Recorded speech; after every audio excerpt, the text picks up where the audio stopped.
Hello, and welcome back to season 2 of How to Work with a VA Day to Day Real Life Stories.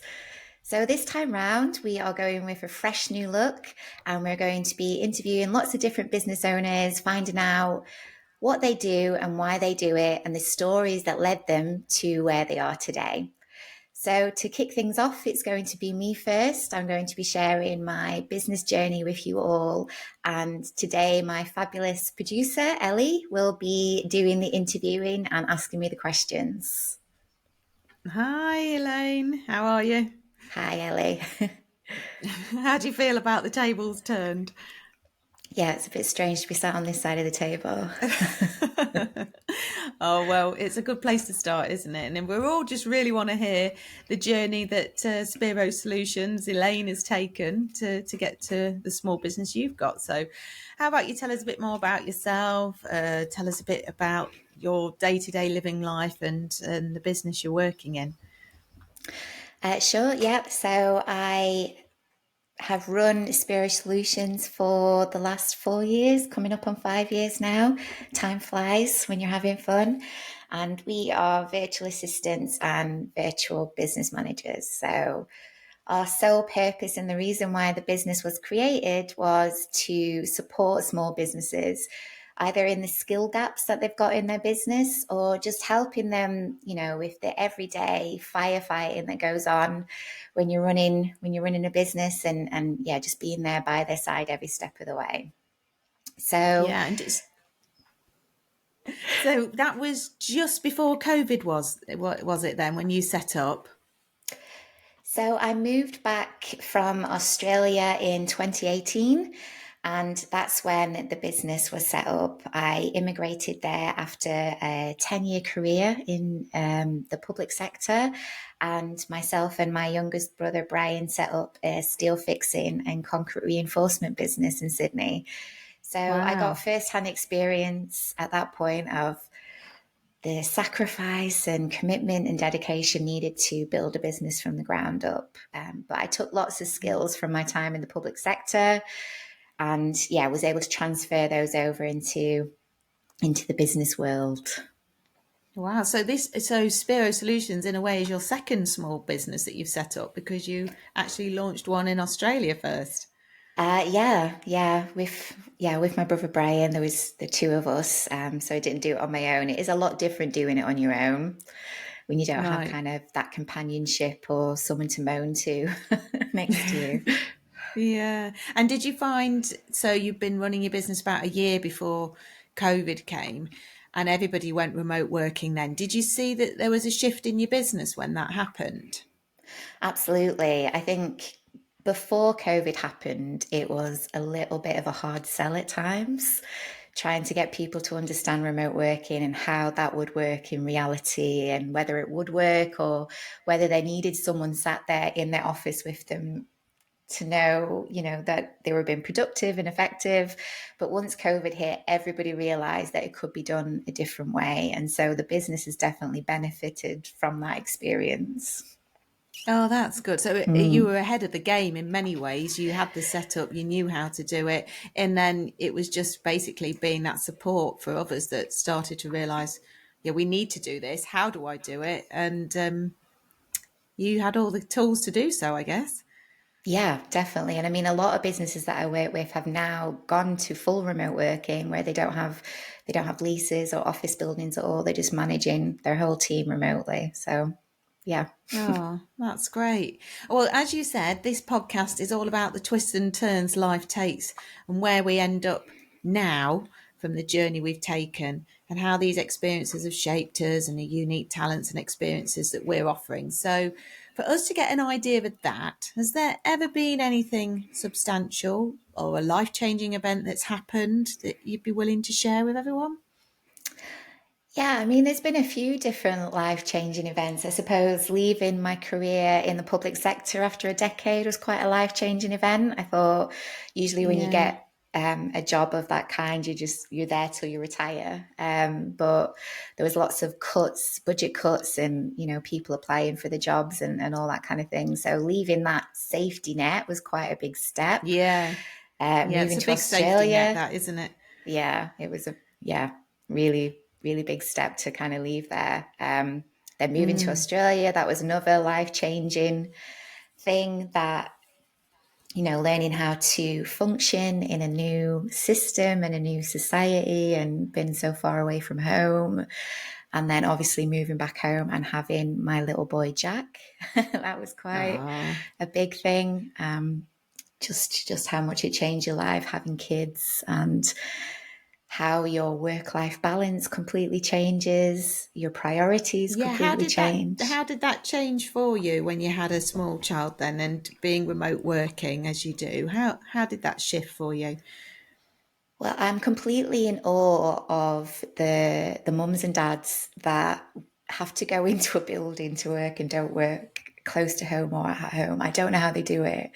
And I used to Mm. always work with mums through my whole career, and just how they juggled it. I'm in complete awe of them. I just think it's impossible. Yeah, If yeah. you I just, hear you. I get what you mean. Yeah, if they don't yeah, have the flexibility to just be able to go, okay, I can just catch up with work later tonight, it's fine, I'll just go pick them up because they've been sick at nursery, or yeah, that flexibility I yeah. think is invaluable. Oh, so you came back to the UK and you had Jack, and then the business took off during COVID with little Jack. What in the bouncer seat next to you? Yeah, that's basically, he used to be in meetings like, so yeah, the business grew, and I got some coaching and development, and it was all going in the right direction. And then last year, on September the 1st, 2022, we got a phone call from Sydney that changed all our lives. So, my youngest brother, Brian, had been in a really serious accident in his business. So, he got electrocuted and he fell from a great Gosh. height and hit the concrete floor in the building that he leases for his business.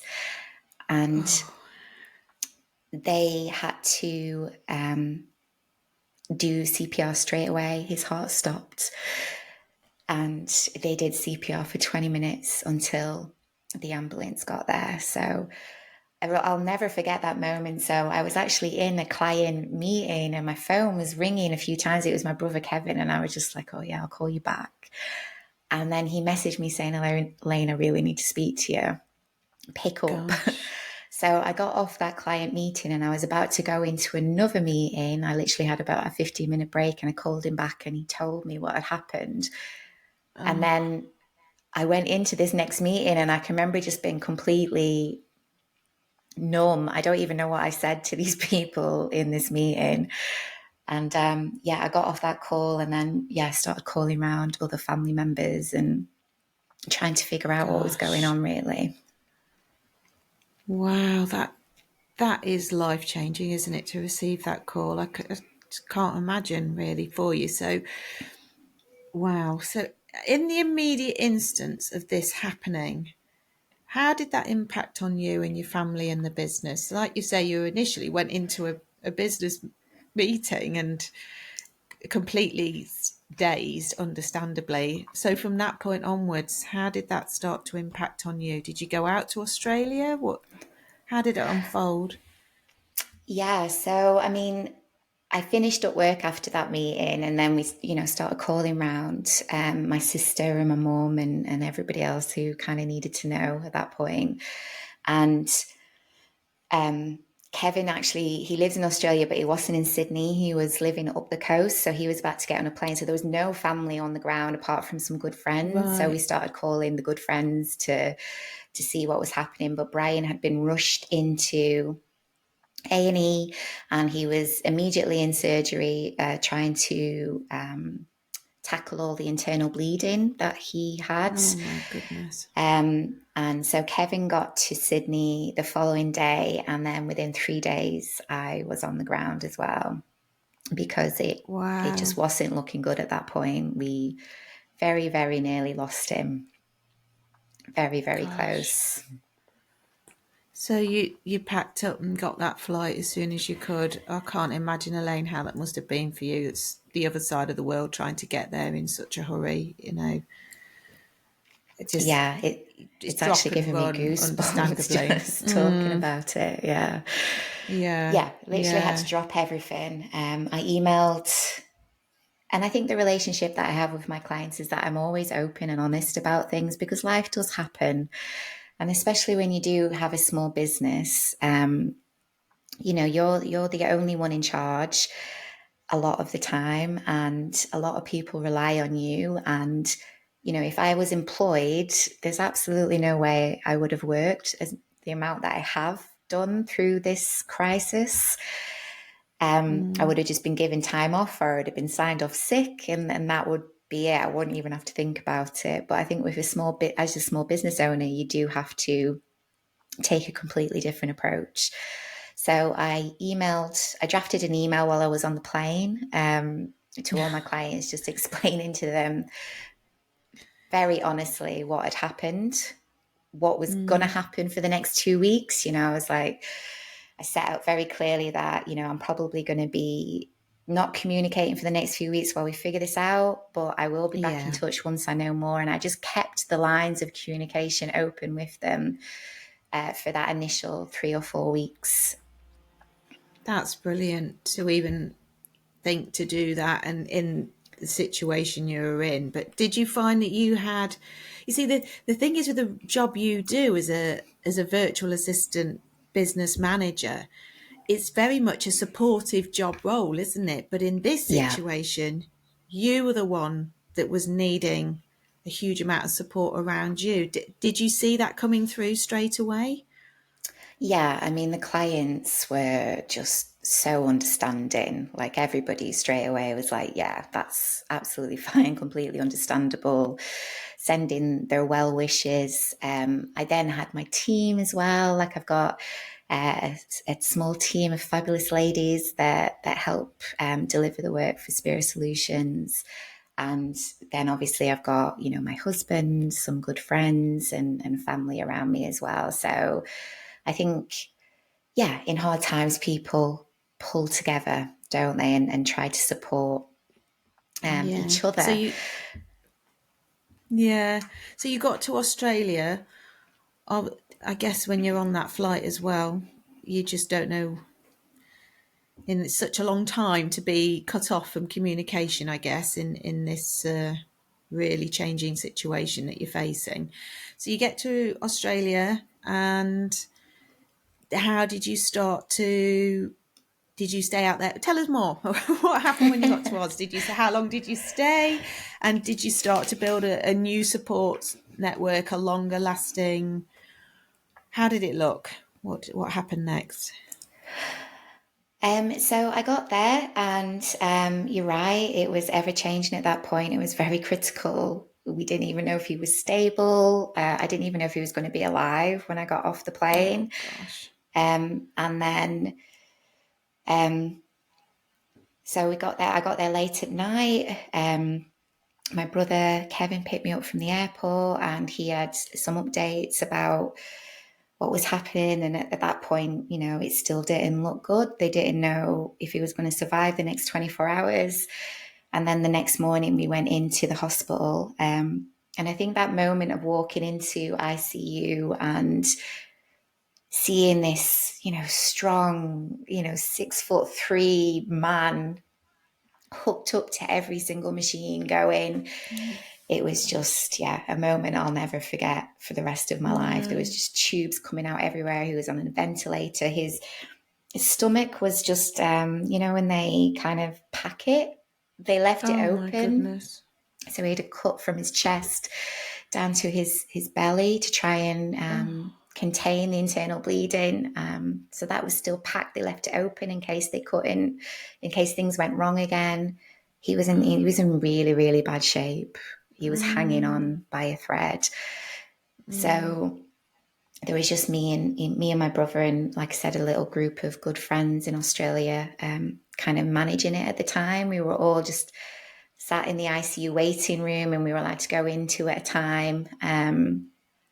And Then later that week, my mum and my sister landed because the doctor said, yeah, get the family. We don't know how this is going to go. Right. Oh gosh. So, Yeah. but he held on. He just kept holding on. He just kept on defying every odd going. In those in ICU, because it's so fast paced and it's such an ever changing environment in terms of people's conditions, we were having quite serious meetings with, 7 or 8 doctors would walk into a room and there'd just be us sat there talking Gosh. about, the their diagnosis and their predictions. And at the time they said, you need to prepare yourself, based on data and people in this condition. Previously, we were predicting a less than 10% survival rate. Gosh. To be told that, you just But can't they, imagine. but they just kept on saying he's young, and it's really strange how these things work out. But Brian was, the fittest he'd ever been in his life, the healthiest he'd ever been in his life. He was, on a really strict diet. He was exercising every single day. He was in the best shape of his life, before the accident happened, which all led in his favour, I suppose, for when this happened. He's a miracle. He's a He's a miracle, isn't he? miracle. He's a Yeah. miracle. And from what you're saying, at this point, you're now managing Brian's whole life and situation too, are you? As a family, the few that have managed to get to Australia, you've left your small business and you've arrived there, and you have now got a whole heap of decisions to be making, I guess, did you? Yeah, that's an important point, actually. So about 18 months before the accident, Brian did some estate planning with a lawyer, and I was appointed his power of attorney and his guardian. Oh, So there right. was myself and another gentleman that was a good friend of Brian's that were appointed power of attorneys. So overnight, I took on a a large construction business Yeah. along with the other power of Oh, attorney, really? and all decisions on his health and what should happen. So we had to go in and do crisis management with this, with the business, Caribay, and reassure the staff, reassure the clients, so everyone didn't start pulling the contracts. And so we took on all that Yeah. responsibility literally overnight. So it was, so for the next few weeks, I mean, for the first few weeks, we were just in the hospital all the time. And then once the shock started wearing off, it was like, okay, take a step back. We have to think about this business now and make sure that this doesn't go under overnight. So then it was kind of like going into the business, trying to do some crisis management, and then go into the hospital. And that was kind of my life for Yeah. a good few months. And Yeah. A good few months. So you stayed in Australia for a few months. so we stayed in Australia for 3 months. So I had to leave my husband and my son when I initially went. So they came to join me after a month, because it was looking like, nobody really knew what the future held. So we were working in Caribay, trying to stabilize that business. We were going to have meetings with the doctors and visiting Brian, who was still unconscious at that point. And then I was then trying to work on my own business at night time, which would be morning time Gosh. here in the UK. So at that point, I kind of realized that even though the team and the systems and processes that I had put in place were keeping the business ticking over, the businesses that I work with quite intensely and relied on my input still at this point, because I hadn't developed it further, I kind of give people an out, no strings attached. I was just very Right. honest about it.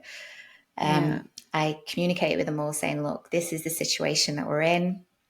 Um, if you want to leave at this point, I completely get it. And all I can do is apologize that I've let you down so badly. Um, But yeah, and some people took it because business is business, do you know? Yeah, but life Yeah, threw you the biggest curveball you're ever probably ever going to see, and yeah, it sounds like you managed it in absolutely the best way you possibly could, because you can only do so much, and now you're managing somebody's health situation, somebody else's business on a yeah. completely different time zone. There's only so far you can go. So, did you then start to build a new support network when you were in Australia, and how did that look like? Or what Yeah, did I that look like? mean, the other power of attorney that got appointed with me, Mihal, I'm sure he won't mind me mentioning his name. He was just amazing. That's all I can say. He Oh, runs quite a successful construction business in Sydney as well. So we just became this really close knit team. And then there was obviously, there was my family. There was a support agency that stepped in and helped us. There was really okay. good friends of Brian's that advised us and guided us on, what we needed to do in this situation, like do some fundraising to cover all these costs. Because a flight to Sydney, Okay. is probably not far shy of £2,000, and then Mm, all the living costs and everything, and money was starting to run out. And the last thing you want to be worrying about at that point is, okay, how are we going to live here? Because we've all had to mm, stop work. Our income's all been drastically affected. So they helped us do some initial fundraising and just to cover our costs of traveling back and forth and living in Sydney with, very little income, which allowed us to then spend the time every day going in to see Brian. So every single day, we were nearly there all day, every day, even while he was in a coma. So we'd go in and brush his hair and we'd, clean his oh, face and we started reading some mm, of his favorite books to him and we started playing him music and just touching him and all this stuff that we'd read that helps people that are in comas to, you know, I suppose, fire up the neurons and get their brain back working again. So all day, every day, there amazing. was somebody with him. Oh, and that's bound to have made an impact without doubt. So, wow, gosh, I just need a moment, don't we, to absorb all what happened. It's just life changing. So, you then did you do GoFundMe then, or were there any Australian charities that you could reach out of that did like crisis support in that respect? Yeah, so we did a GoFundMe, and that was through the advice of some of Brian's really good friends, but also a kind of crisis charity Oh, there who was they're one called that you the. found. Yeah, so my family is Irish. So there's an agency in Australia called the Irish Support Agency that Oh, help okay. Irish immigrants, and a lot of the time, unfortunately, they're having to deal with, Irish uh, Irish either residents or people born in Ireland or of Irish heritage, and their family having to come out because of really bad things. So that's All what they right. do day in day out, is they help families that are having to come out to Australia because their family member has been, either in an accident or sometimes they're in trouble with the law or, Mm. different That reasons. was great though that you found them and they could help you. Yeah, so it was actually one of Brian's really good friends called Paul that introduced us to. He was like, "Oh, I know the Irish Support Agency," because he had dealings. He knew about them. I think he'd supported them with fundraising before in the Mm. past. So he did the introduction, and then he also led on the GoFundMe and helped us raise the money that we initially needed just to cover all the mammoth amount of costs that it took to get us all out there and for us to be able to stay there. Yeah, yeah. And all the while, well, there's just so much going on, isn't there, for you to juggle? And that the Yeah, within all this, you're a mother, a wife, that's your brother, you're trying to no doubt support your mum, and you're a small business owner too. yeah. So, and how has that changed the way you look at life? Has that been the monumental turning point since that moment? How has it changed the way you look at life?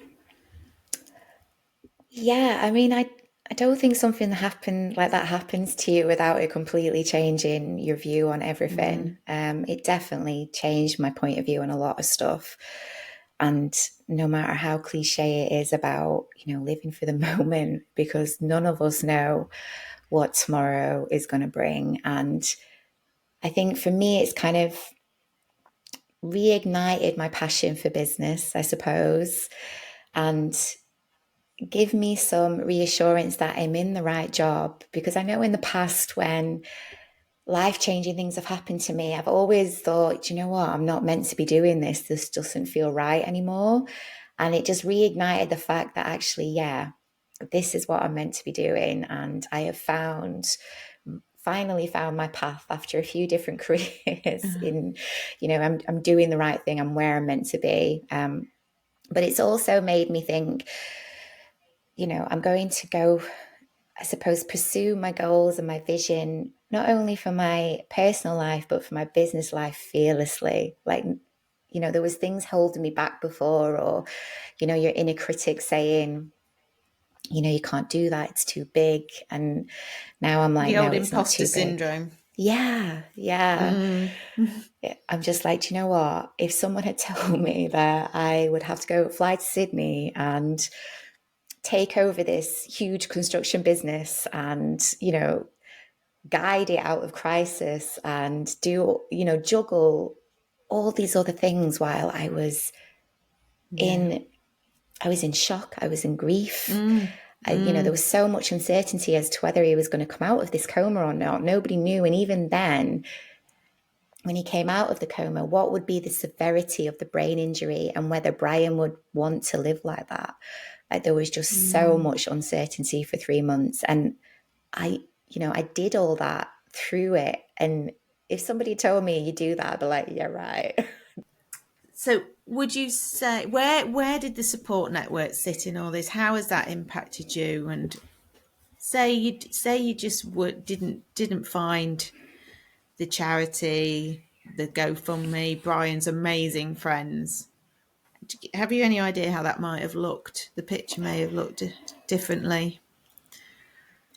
Yeah, I think it would have looked a lot different, just because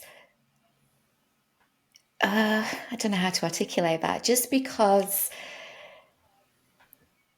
yeah, we would have felt alone, and we would have made decisions. I mean, when someone comes to you and say, "Oh, we're going to fundraise for you," I mean, your pride instantly stands in the way, and you're like, "No, we don't need that. We've worked all our lives. We don't need any money." But actually, at that point, we did need a helping hand, and somebody did need to say to us, "Actually, yeah, you need to do this." So Mm, we could have made decisions that would have made the situation a lot harder. But I mean, I'm talking about support networks in Australia, but actually, the support network here in the UK was phenomenal too. Like, not even mm. from, my close friends, which is a given, but from the business network that I had created just through networking through Spero Solutions. So, my clients and how understanding they were, and even the people that decided to leave, just how graceful that situation was handled and there was no bad feelings. And, even people within my network that heard about what had been going on, like messaging me and sending me like these lovely messages of support and, Oh, what can we do? Let me know. And it was just, yeah, it was just a yeah. very humbling experience, just seeing the kindness of people in It every, was, yeah. and as you know, as we say, the role of a VA is a supportive role, and it's really nice to hear that the moment you needed everybody you've helped and supported, they were right there back at you, ready and willing and there to help and support you. So we need to know, how is Brian now? We're in the summer of 2023. How's he doing? Yeah, we got our miracle. We got our less than 10% chance, and he is slowly but surely recovering from this brain injury. He still is in hospital, but he's in the rehabilitation unit, and we're moving towards day leave and weekend leave. He He's had to learn how to Amazing. do absolutely everything again. So walk, talk, eat, brush his Amazing. teeth, shower, everything. It's almost like we're starting again, but it doesn't Yeah. mean that we won't achieve it. So, yeah, very slowly. What I've realized is that miracles are hard work. They're not like you see in the movies where someone wakes up and everything's great again. It's Oh, going to be a long old journey, and it's still very painful at times, but we have got a road, and that's something that we have to hold on to. yeah, that's absolutely, mate. It's just so good to hear that he is making good, steady progress. And no doubt there'll be another trip to Australia on the cards for you soon. But so, in all that you've experienced and where you are sitting with it currently now in this situation, have you got any one piece of advice on reflection? One piece of advice. I suppose I've got a few. I don't know if I can summarize it up Ye- into one. Yeah, yeah. It's your podcast. So, Yeah. So I guess, yeah, self doubt, I think, is something that we need to eradicate completely. And especially when you run a small business, I think, I suppose I had all of the skills needed just because of my experience and what I do for a living to be able to execute what I did flawlessly, but I doubted myself. mm, So I guess self doubt is something that everyone should be working on and trying to overcome. And, belief in yourself and what you do is, yeah, you just need to have it. And it shouldn't take a horrible tragedy for that, mm, penny to drop, I suppose. And I'm always on my soapbox about this, and I very much have been since this happened, is that systems and processes will save your business. If anything happens, that is what will be the foundation for someone to deliver the service that you deliver when you can't be there. And you need to have and them it right now. and you found Um, that e- save and that saved you, did it? yeah, it did. And it saved Brian's business as well. So it saved my business. I mean, I was about halfway through the journey of documenting all my systems and processes. And the ones that I did have in place made sure that it ran without me as much as it could. So I've definitely been focusing on that since I've been back, and kind of restarting the business. I've been right. This needs every single thing that gets done in this business has to be documented and mapped out, and all the how-to videos and the checklists and the scripts and everything. So if anything happens again, Amazing. it's going to run without me quite easily. But it was also a Brian's business as well. He had done quite a lot of work in his systems and processes, so people in his team knew how to do what they needed to do. So I've seen it, Excellent. yeah, I suppose in a developing business like mine, but also a more established business like Brian's business, how beneficial they are. So, yeah, any business owners listening out there, you need to get systems and processes in your business today. It sounds like you're an absolute master at getting those in place by the sounds of things. Yeah, I mean, I'm a complete systems and processes geek. I do love them. I get great satisfaction in putting them in place and just seeing the difference it makes to the business. I mean, when a lot of business owners start out on this journey, it's not necessarily the staff that are in place now, because everybody will know how to do that job already. Sometimes it addresses like niggly things that are annoying you about how people are delivering certain things, but it's definitely about growth and new people that come in. It will eradicate training time. You just say, just go look at that how-to video, and then they know how to do it. But yeah, it's a side of the business that we're definitely developing. Ever since I got back from Sydney, I'm like, okay, this is the service that needs to be offered to people everywhere. Oh, that's brilliant. I guess you love it when new software comes out or a new app that you can use. Yeah, I do love a good app and a new piece of software, but I think sometimes with them you can get a bit almost like attracted by the shiny new thing, and they don't always work as well as the ones that you've already got. So sometimes it's just been a bit cautious in that decision, I suppose. Yeah. Oh, well, Elaine, it's been absolutely amazing hearing your story. it really has been a roller coaster Yeah, for you all, and a journey we hope continues to progress in a really positive way over in Australia and for you here. And thank you so much for sharing your story. thanks, Ellie.